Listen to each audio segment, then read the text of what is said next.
The year was 2009, December to be exact. And I was living in Durban, and the moment came where I had just finished university, and I'd studied marketing there for 3 years. But all the way through studying, I had only this one driving passion. All I wanted to do was spend my life preaching the gospel. That's all I wanted to do. I had no other great ambition.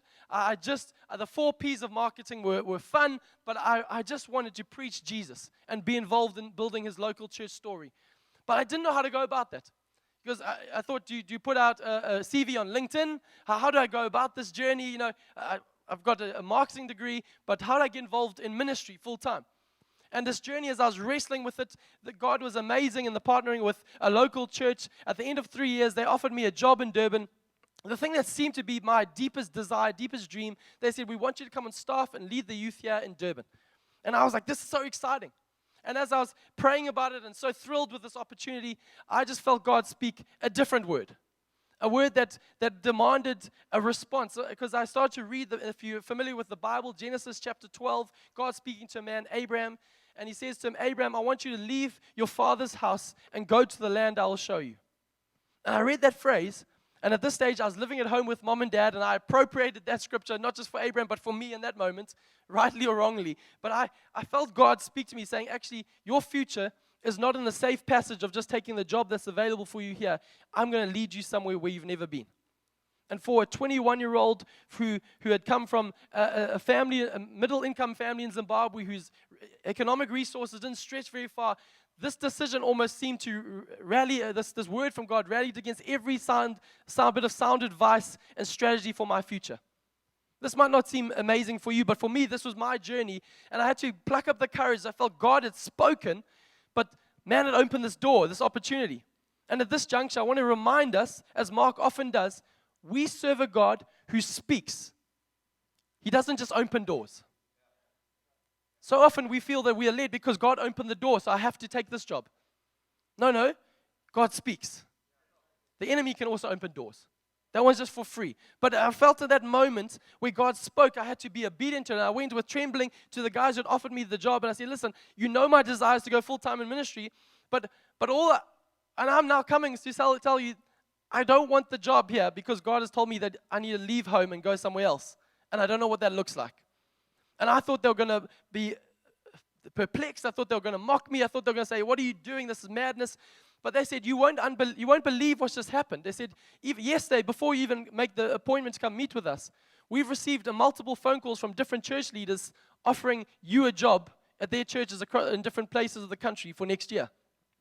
And I was perplexed. I was amazed because I said, God, you've gone before, even before I've obeyed. You've opened up a way where there was no way. This incredible story. One of those men was a man named Wally Gertzma. For time's sake, this is the abbreviated version. And Wally Gertzma, he led Life Changers. Him and his wife planted Life Changers Church. And he came down and we met together the first week of December. And after meeting with him, Wally said to me, actually, Gabe, if you want a job in Cape Town next year, you've got it. And I remember thinking, I've got it. I've never been to Cape Town. I've never done this journey before. But long story short, was 3 weeks from meeting this man, I moved down to Cape Town and arrived here in a church called Life Changers that looks a lot different, which was a lot more browner than gray as you see now. But a church that was full of kindness and warmth and a space where I started to grow as I took a step of faith and moved out of home. Now, that story might not seem huge for you, but for me, it was the start of a journey of saying, God, I trust your voice and not man's opinion. Now, the journey keeps going for Life Change. I just want to bring you up to speed of where we are as a community. That very same year, Life Change was a unique community. We had one morning meeting. The hall was at a 45-degree angle. The stage was in the corner. It was a great church, but there was just one meeting. But there was a man named Malcolm Herbert on the right-hand side here who was not in full-time staff, who was a man who's a businessman, but a man who had a passion for the gospel and a passion to raise up young leaders. And he said, actually, I think we need to start an evening meeting, this meeting. That man over there started this evening meeting, and he did it not because there was a huge need. The hall wasn't bursting at the seams. There weren't people knocking at the door saying, we need an evening meeting. No, he just saw with eyes of faith that actually I believe God can do something if we step out in faith. because faith honors God and God honors faith. So he rallied around him some young guys, some young reprobates. There weren't many of us. There were about 5 or 6 of us, so it was easy to pick them out. You're on the team. And so we were all in. And but the amazing thing was that evening meeting grew with a whole bunch of young people. And that group of young people that year in 2010, something stirred in them that we said, actually, that first Good Friday, we said we'd never done a Good Friday or Easter service here at Life Changes. We said we've got a passion to do a Good Friday service. And at that stage, Wally was like, you guys go for it. Run it. Go nuts. You guys can do whatever you want. So if you are familiar with this church building, the green room at the back where the kids meet right now was where we decided we didn't have enough faith to fill this venue. So we put out the word, we're having a Good Friday service. We had it in the back room there, and we put together a concoction of a service. None of us had ever done this before, but we had a little bit of faith. And we said, actually, God, let's trust what God's going to do.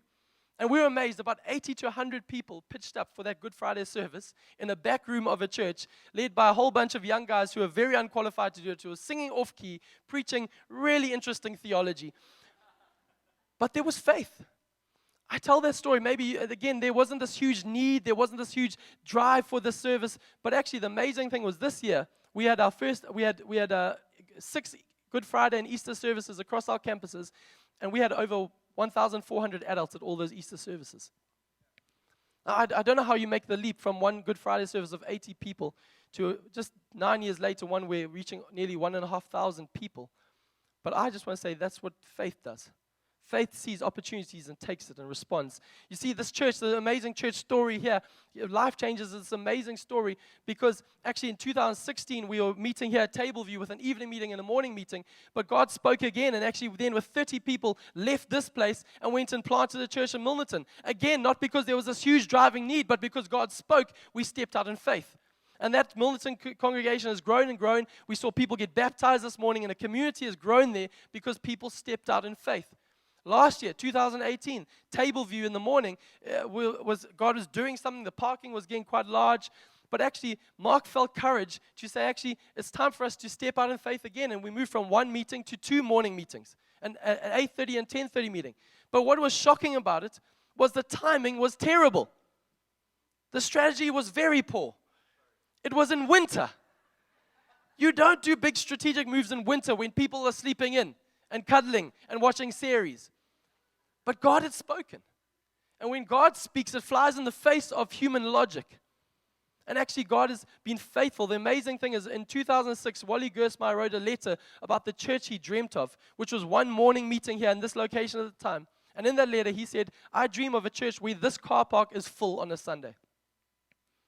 It had other nuances to that letter, but one of the lenses he had was that this car park would be full. I had the privilege of going to all 4 of our meetings a few weeks ago, and I drove into the car park of every one of those 4 meetings, and those car parks weren't just full, they were overflowing. Because we serve a God who honors faith, and faith honors God. I want to say it again. We showed the video, but in 2019, Life Changes is planting another church. We are planting a church in the city. I want to tell you, not a leader, not a church label, but we are planting a church. Why don't you say that with me? Say, we are planting a church. How cool is that? We are planting a church. And again, this is something not driven by a need, not because we have vast hordes of people who live in the city, but because we've looked again with eyes of faith and said, God, we don't want to be a people who just live on the edge of potential, who live looking in and saying our best days are behind us, but we are people who say, God, we'll keep stepping, and we know that you'll keep providing. Because God honors faith, and faith honors God.